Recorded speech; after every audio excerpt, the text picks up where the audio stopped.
أعوذ بالله من الشيطان الرجيم بسم الله الرحمن الرحيم رب اشرح لي صدري ويسر لي أمري واحلل عقدة من لساني يفقه قولي.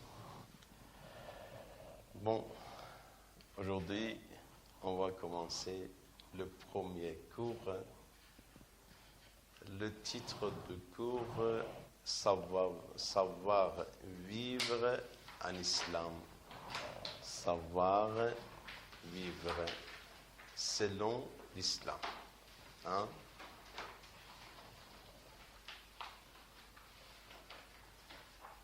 Dans chaque pays, dans chaque culture, dans chaque communauté, il y a un modèle de vivre. Et voilà la question. Comment vivre selon l'islam? Comment voyager, par exemple? Comment manger? Comment dormir? Comment traiter les enfants? Comment traiter les parents? Comment traiter les frères, les sœurs, la communauté, la mosquée, même la forêt? Oui, la forêt aussi a un droit quand même. Voyez? La route, les animaux, qu'est-ce qu'on doit faire vis-à-vis des animaux? Ce sont tous des sujets pratiques dans notre vie. Donc, on va parler sur ces sujets-là. Comment vivre, ou bien savoir vivre selon l'islam. Et étant donné que vous êtes en voyage, vous êtes voyageur, je vais commencer par le voyage. Comment voyager selon l'islam? Au moins, selon l'islam, il y a 3 sujets de prendre en considération à propos du voyage. 3 sujets.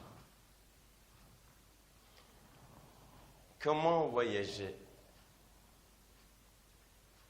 Et avec qui? Voyager avec qui? Vous voyez? Et comment on va rendre visite? Donc au moins, il y a 3 choses à prendre en considération.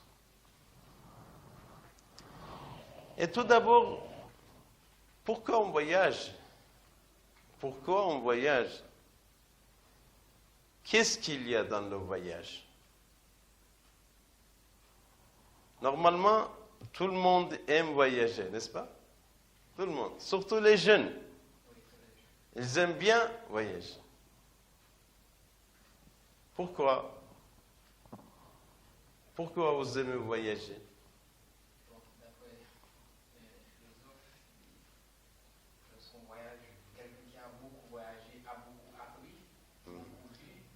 Ah. Et vous? Voyager beaucoup, savoir beaucoup?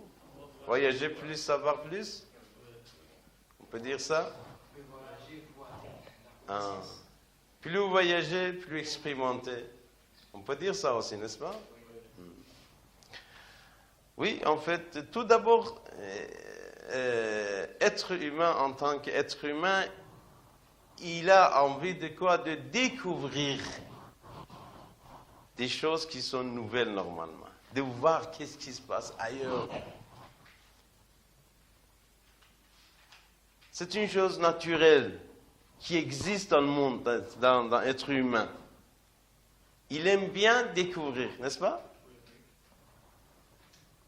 Voilà. Et deuxième chose, dans le voyage, il y a beaucoup de choses, beaucoup d'intérêts. Selon Imam Ali ibn Abi Talib, alayhi salam, il y a au moins 5 intérêts dans le voyage. Au moins, il y a 5 profits dans le voyage. Tout d'abord, lorsqu'on voyage, ça fait plaisir. Surtout les gens qui sont en dépression. Pour eux, le voyage, c'est le meilleur médicament. Les gens qui sont malades spirituellement, pour eux, le voyage est le meilleur médicament.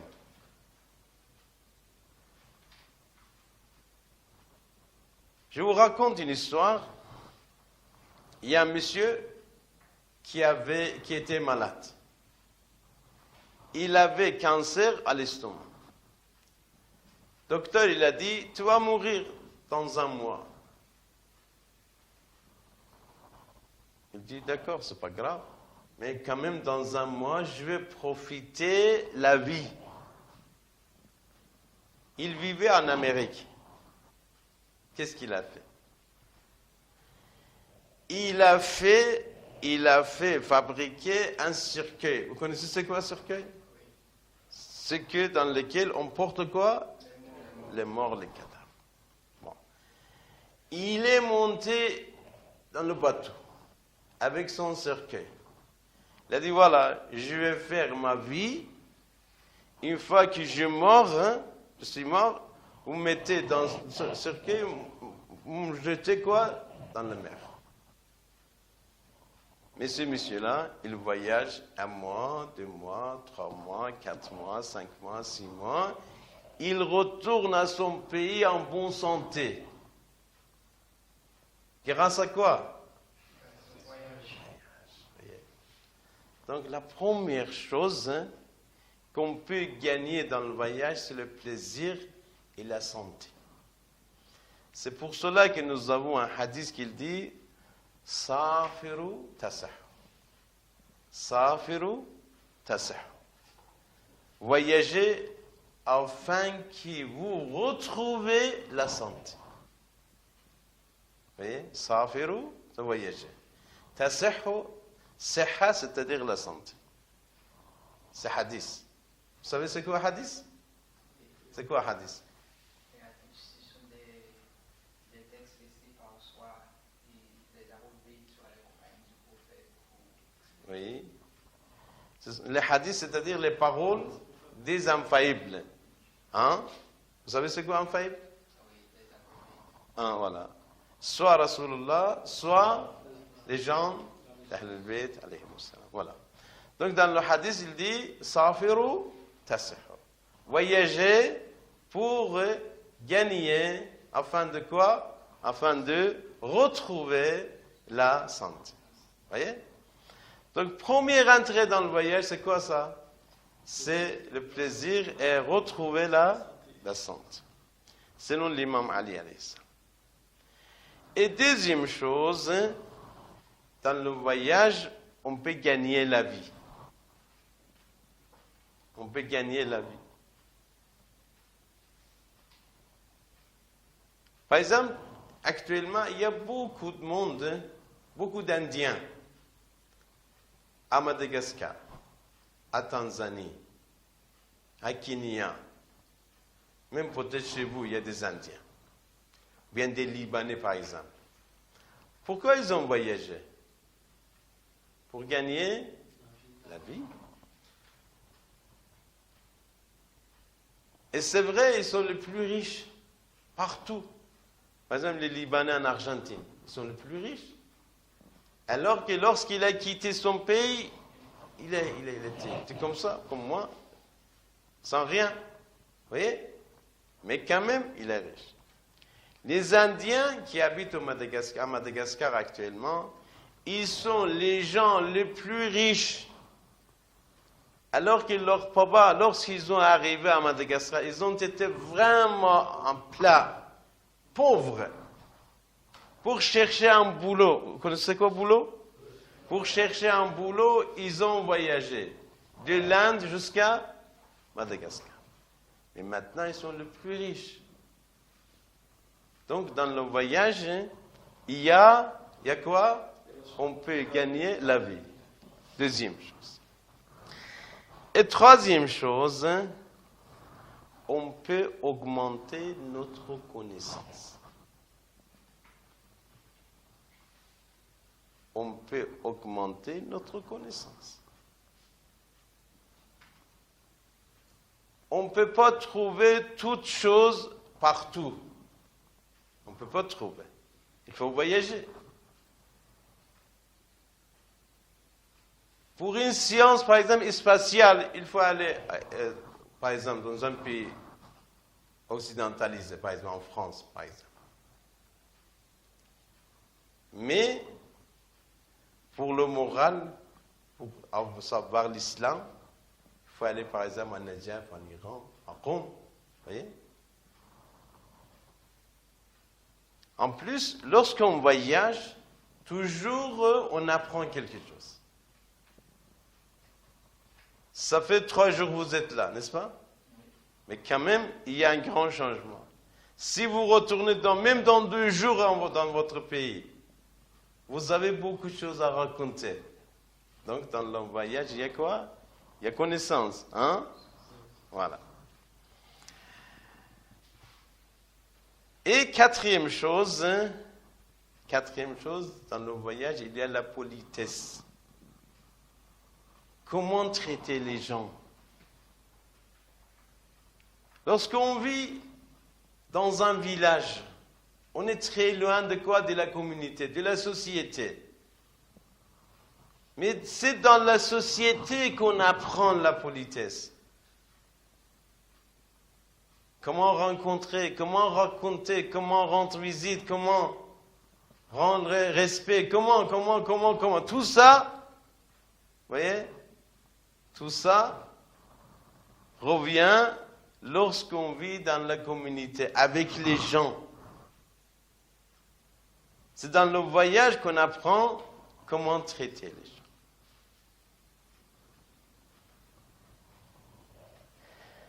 Et 5e chose, c'est dans le voyage qu'on trouve les gens qui sont nobles.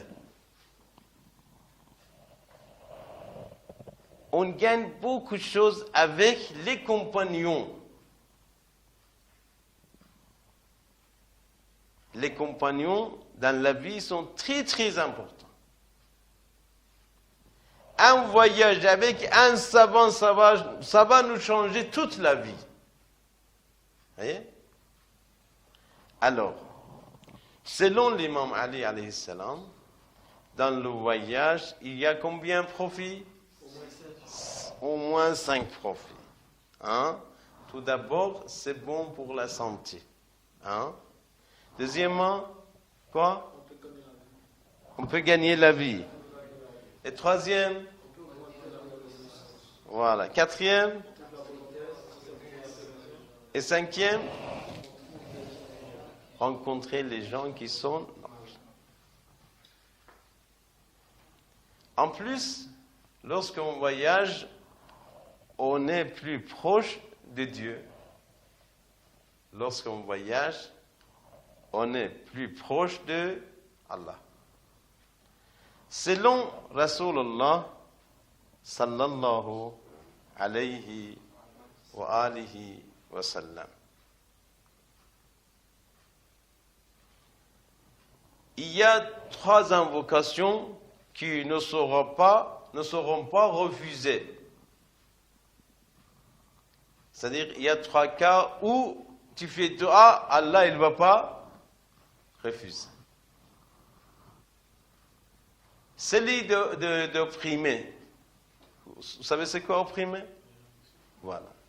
Si en cas où un opprimé fait dua, fait invocation, Allah, il va accepter son invocation. Il va exaucer. C'est-à-dire, l'invocation de 3 personnes saura quoi? Exaucer, opprimé, voyageur et les parents à propos des enfants. Vous voyez? Donc lorsqu'on est en voyage, on est plus proche de quoi? De Dieu.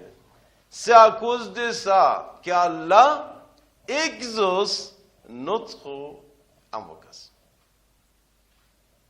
Surtout, il y a des moments qui sont très très importants.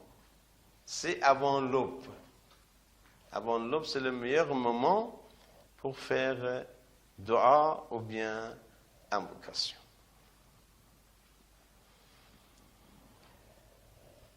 Mais quand même, il y a des conditions. Il y a des conditions. Il ne faut pas voyager où il y a une perte, soit matérielle, soit spirituelle. Hein? Il ne faut pas voyager vers un endroit où il y a perte. Soit perte matérielle, ou bien perte quoi? Spirituelle.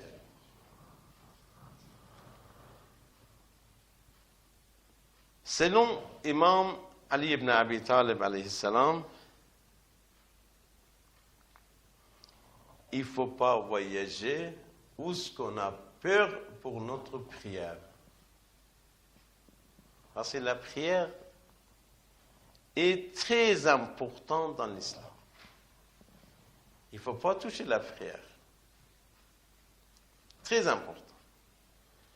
Donc, si en cas où on voyage quelque part où on ne peut pas faire la prière, ça c'est pas autorisé. Pourquoi on fait ça?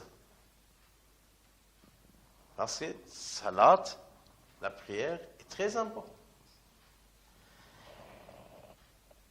Vous connaissez Imam Sadiq alayhi salam? Quel est Imam ça? Hein? 6e? Voilà. 6e imam. Imam Sadiq. Voilà. Il y a un compagnon de l'imam Sadiq alayhi salam. Il vient chez l'imam Sadiq alayhi salam. Il dit, Yabna Rasulullah, au fils de Rasulullah, faites un istikhara. Vous savez c'est quoi istikhara? On ouvre le Coran, on regarde. Est-ce que c'est bon ou non? Voilà. Imam, il dit non, c'est pas bon de voyager. Il a dit, je vais voyager, je vais faire. Imam, il dit non, c'est pas bon de voyager. Mais ce monsieur-là, il n'écoute pas Imam Sadiq alayhi salam. Il voyage. C'est un voyage commercial. Il voyage, il part, il retourne, il était gagnant, il amène beaucoup d'argent. Après il dit, Yabna Rasulullah, au fils de Rasulullah, tu m'as dit de ne pas voyager, alors que le voyage était gagnant pour moi. Vraiment, il était gagnant. Imam Sadiq alayhi salam a dit, non, tu n'es pas gagné, tu n'as pas gagné. Il a dit, ah, j'ai gagné, j'ai bien calculé. Il a dit, non, tu n'as pas bien calculé. Tu sais bien, un jour, dans la matinée, dans l'aube, tu as perdu ta prière. Tu n'as pas pu faire ça. Tu te rappelles? Il a dit, oui, je me rappelle, oui. Un jour, j'ai raté. Il a dit, voilà, tu n'es pas gagnant, tu es perdant. Parce que tu as raté une prière qui était très importante. Vous voyez? Alors, il faut prendre en considération ça aussi, le voyage dans lequel il y a des péchés, il y a des choses inconvénients, soit inconvénients matériels ou bien inconvénients spirituels, il ne faut pas y aller, il faut éviter. Et maintenant, comment voyager et quelle invocation on doit réciter lors du voyage. Hein? Comment voyager et quelle invocation on doit réciter lors du voyage. Voilà.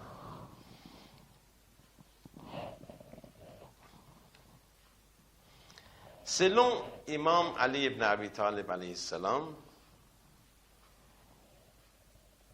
il disait comme ça, lorsqu'il voulait voyager, il disait comme ça, Allahumma anta sahibu fi safar, wa anta al-khalifatu fi al-ahl. Il disait, mon Dieu, tu es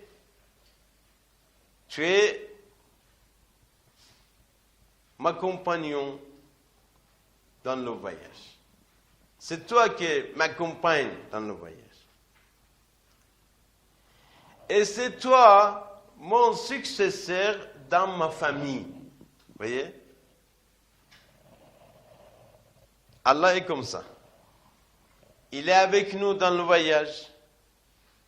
Il est avec vous parce que vous êtes en voyage. Allah est avec votre famille pour les protéger. Donc Allah, il peut être avec vous et avec votre famille. Mais personne ne peut pas être comme ça. Maintenant, vous êtes avec votre ami, n'est-ce pas? Il vous accompagne, mais il ne peut pas vous succéder dans la famille. N'est-ce pas? Mais Allah, il est toujours comme ça. Il est avec vous dans le voyage, avec votre famille. Selon Imam Ali, il dit, Allahumma, mon Dieu, anta sahibu fi safar. Tu es mon camarade de voyage, mon collègue de voyage, mon compagnon de voyage. Et tu es mon successeur dans la famille, dans ma famille. Et après il dit, voilà, yajma'uhuma ghayruk. Personne d'autre ne peut pas faire ça. Personne d'autre peut faire ça. De rester avec moi et rester avec ma famille. Vous voyez? لأن المستخلف لا يكون مستخلفا. Celui qui est dans la maison, il ne peut pas m'accompagner. Celui qui est avec moi, il ne peut pas rester dans ma maison. Mais Allah est toujours avec nous. Dans le voyage et dans la famille. Hein? Alors, c'est pour cela qu'Imam Ali il faisait dua. Mon Dieu, tu es comme ça. C'est-à-dire, il faut confier tout ça à qui? Selon Imam Reza alayhi salam, c'est quel Imam Reza? Pardon? 8e, voilà. Voilà, il est 8e. Il est enterré où? À Mashhad, oui. Et Imam Moussa Kazem? Kazem, voilà, ahsan. Vous êtes là, Monsieur Mohammed? C'était quoi, Monsieur Mohammed ou Ali? Hein? Yahya, Monsieur Yahya. Vous êtes là, non? Hein? Ok. Imam Reza alayhi salam disait, lorsque tu veux voyager, tout d'abord, tu fais 2 rak'at de quoi? De la prière. 2 rak'at. Vous savez c'est quoi rak'at? Comme la prière de quoi? De l'eau. Hein? Imam Reza alayhi salam il dit, lorsque tu veux voyager, tu fais tout d'abord 2 rak'at de la prière. Et ensuite, tu dis Alhamdulillahi Rabbil Alamin. Wassalatu wassalamu ala Sayyidina Muhammadin wa alihi tahir. Tu fais comme ça. Et après, tu dis cette formule. Allahumma inni astawdi'uka al-yawma ad-dini wa nafsi. Mon Dieu, Allahumma, c'est-à-dire, oh mon Dieu. Inni, moi. Astawdi'uka. Hein? Je te confie Al-Yom, aujourd'hui, parce que je veux partir en voyage. Lors du voyage, on fait ça. Hein? Astardeuka, je te confie, dini, ma foi, ma religion. Hein? Va nafsi, mon âme, ma santé. Très important ça. Hein? Wa mali, mali c'est-à-dire ma richesse. Ma richesse. Je te confie parce que je veux partir en voyage. C'est toi le meilleur pour me protéger la vie, la richesse et la religion. Hein? Wa waladi, wa ahli, mes parents. Ahli, la totalité, c'est-à-dire tout ce qu'il y a comme parents. Wa waladi, ou bien wa voldi, mes enfants. Vous voyez? Wa jami'a jirani, même je te confie mes voisins. Vous voyez? Wa ikhwanana al-mu'minin. Voilà. Je te confie tous mes frères en islam, mes frères. Voilà. Ash-shahida minna wal-ghaib anna. Tous les frères. Celui qui est avec nous, celui qui est absent. Vous voyez? Lorsqu'on voyage, on fait cette dua-là, cette invocation. Allahumma inni astawdi'uka al-yawma dini, ma foi, ma religion. Wa nafsi, hein? Wa mali, ma richesse. Nafsi, c'est-à-dire mon âme, ma santé. Mali, ma richesse. Wa ahli, mes parents. Wa woldi, mes enfants. Hein? Wa ikhwanana al-mu'minin, mes frères croyants. Ash-shahida minna wal-ghaib anna. Les frères qui sont avec nous, c'est-à-dire juste à côté on voit wal-ghaib, les gens qui sont présents, les gens qui sont absents. On fait dua comme ça, après avoir fait 2 rakats, quoi? De la prière. C'est comme cela qu'on commence notre voyage, avec invocation de Dieu. Et avec confiance à qui? À Dieu. C'est pour cela, vous savez,